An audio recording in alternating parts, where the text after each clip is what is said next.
আসলে উনি বারবার হিন্দুদের, সনাতনীদের বিশ্বাসে আঘাত আনেন। এটা ইচ্ছাকৃত কিনা আমি জানি না। উনি যখন ঈদের মঞ্চে ওঠেন কিছুই তো ভোলেন না। এটা কি ইচ্ছাকৃত?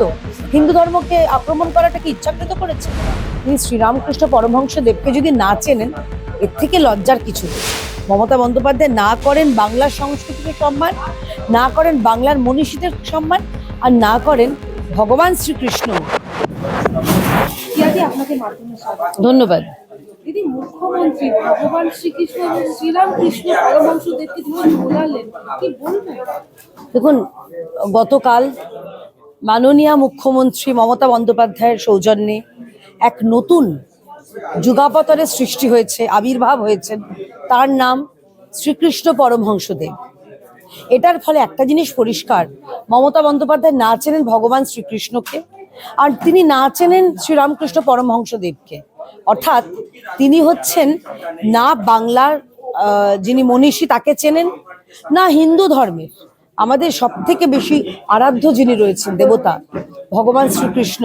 কেউ তাকে আদর করে কানহা বলে, কেউ তাকে বিভিন্ন রূপে ডাকে, কৃষ্ণের 808টা নাম। কিন্তু শ্রীকৃষ্ণ পরমহংসদেব নাম অন্তত শ্রীকৃষ্ণের ছিল না, এটুকু হলপ করে বলতে পারি। আসলে উনি বারবার হিন্দুদের, সনাতনীদের বিশ্বাসে আঘাত আনেন। এটা ইচ্ছাকৃত কিনা আমি জানি না। কারণ যে মানুষ হিন্দু ধর্মকে গন্ধা ধর্ম বলেছেন, যে মানুষ মহাকুম্ভকে মৃত্যুকুম্ভ বলেছেন, যে মানুষ বারে বারে শ্রী হরিচাঁদ ঠাকুর, গুরুচাঁদ ঠাকুরের নাম অপভ্রংশ করে এমন কথা বলেছেন আমি বলতে পারবো না। তো তিনি বারবারই ইচ্ছাকৃত ফল বলেন, নাকি ওনার মনে থাকে না, সেটা হতে পারে। উনি যখন ঈদের মঞ্চে ওঠেন কিছুই তো ভোলেন না। তাহলে কি এটাকে ইচ্ছাকৃত? হিন্দু ধর্মকে আক্রমণ করাটা কি ইচ্ছাকৃত করেছেন? আর সব থেকে বড় কথা, বাংলার মেয়ে হয়ে তিনি শ্রীরামকৃষ্ণ পরমহংস দেবকে যদি না চেনেন, এর থেকে লজ্জার কিছু নেই। আর তার সঙ্গে আরো একটা কথা আপনাদের বলে দিতে চাই, উনি বারে বারে বলেন সরস্বতী মন্ত্র। আবার মানে ধরুন আমি লক্ষ্মীর পাঁচালীটা পরে আসছে, সরস্বতী মন্ত্র গতকালে উচ্চারণ করেছেন ভুলভাল। আমি দর্শকের মাধ্যমে এবং মাধ্যমের মাধ্যমে মমতা ব্যানার্জিকে বলতে চাই, সরস্বতী মন্ত্র অনেক দিন তো হয়ে গেল। আপনি মুখ্যমন্ত্রী রইলেন, প্রায় 14-15 বছর হতে চললো, এখনো সরস্বতী মন্ত্রটা শিখলেন না? শিখে নিন।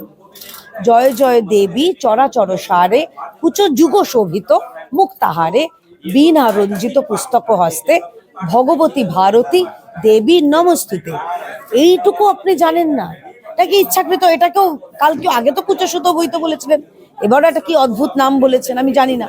আচ্ছা, দ্বিতীয় বিষয়, উনি আরেকটা জিনিস করেছেন, লক্ষ্মীর পাঁচালীকে নিয়ে অনুকরণ করিয়ে একটা কি সব করেছেন।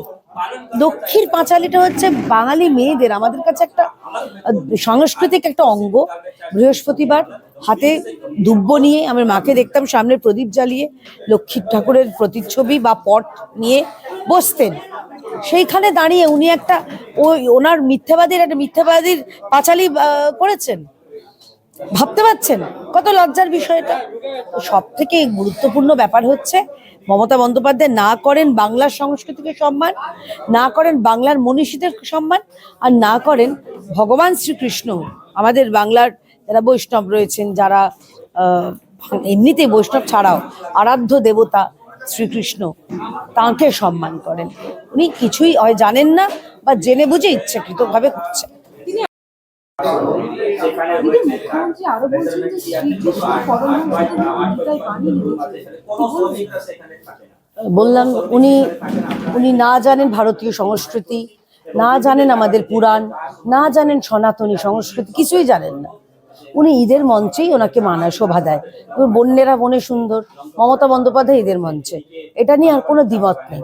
আর সব থেকে বড় কথা, পেছনে যারা বসেছিলেন, জিহুকুম করছিলেন, জহুজুর করছিলেন, তারা একবার ভুল ধরাতে পারছেন না। যখন উনি অবলীলাক্রমে ডহরবাবু করছে, কেউ ভুল ধরাননি। যখন উনি রাকেশ রোশনকে চাঁদে পাঠিয়েছিলেন, যখন কাজী নজরুল ইসলামকে দিয়ে মহাভারত লিখিয়েছেন, কেউ একটা ভুল ধরায় না।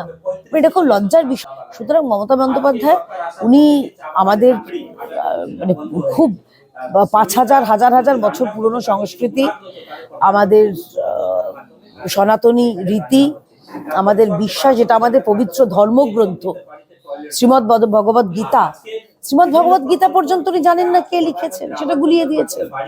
এর থেকে লজ্জার কিছু হয় না, এর থেকে অপমানজনক কিছু হয় না, এবং এর থেকে দুঃখেরও কিছু হয় না। উনি বাংলার মেয়ে, বাংলার সংস্কৃতি, এটা গীতা তো আমাদের যে কোনো বাড়িতে আমাদের থাকে, ওনার বাড়িতে আছে কিনা এখন আমার সন্দেহ হচ্ছে। তো সুতরাং ওই মহাকাল মন্দির, দুর্গাঙ্গন বা জগন্নাথ কালচারাল সেন্টারের নামে ঘুরপথে জগন্নাথ মন্দির করলেই সত্যি যে হিন্দু হওয়া যায় না, সেটা মমতা ব্যানার্জিকে দিয়ে পরিষ্কার। ত্রিপুরা এক অপরিসীম সৌন্দর্য ও সমৃদ্ধ মিশ্র সংস্কৃতির ভূমি।